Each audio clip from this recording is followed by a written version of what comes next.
யோவானின் புத்தகம் சொல்லப்படுகிறது 3ஆம் அதிகாரம் 17 வாசிங்க. 3:17. உலகத்தை ஆக்கினைக்குள்ளாக தீர்க்கும்படி தன்னுடைய குமாரனை உலகத்திற்கு அனுப்பாமல் அவராலே உலகம் ரட்சிக்கப்படுவதற்காகவே இயேசுவை அனுப்பினார். இயேசுவை எதுக்கு அனுப்பினாரு?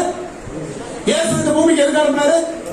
இந்த உலகம் என்பதை நாம் நினைச்சுக்கிறோம். இந்த இந்தியா, பாகிஸ்தான், ஸ்ரீலங்கா அப்படின்னு உலகம் என்பது நீங்களும் நானும் தான். உங்களையும் என்னையும் ரட்சிப்பதற்காக தான் இயேசு கிறிஸ்து இந்த பூமியில வந்திருக்கிறார். உங்களையும் என்னையும் விடுவிப்பதற்காக தான் இயேசு கிறிஸ்து இந்த பூமியில வந்திருக்கிறார். அவர்தான் ஆதாரம், அவர்தான் அச்சாரம், அவர்தான் நமக்கு எல்லாமே. எத்தனை பேர் ஆமென் சொல்றீங்க? இந்த நம்பிக்கை, இந்த விசுவாசம் யாருக்குள்ள வருதோ அவங்க வாழ்க்கையில 1000 போராட்டங்கள், 1000 பிரச்சனைகள் வந்தாலும் அவங்க மேலோக்கி போய்கிட்டே இருப்பாங்க, வாழ்ந்துட்டே இருப்பாங்க.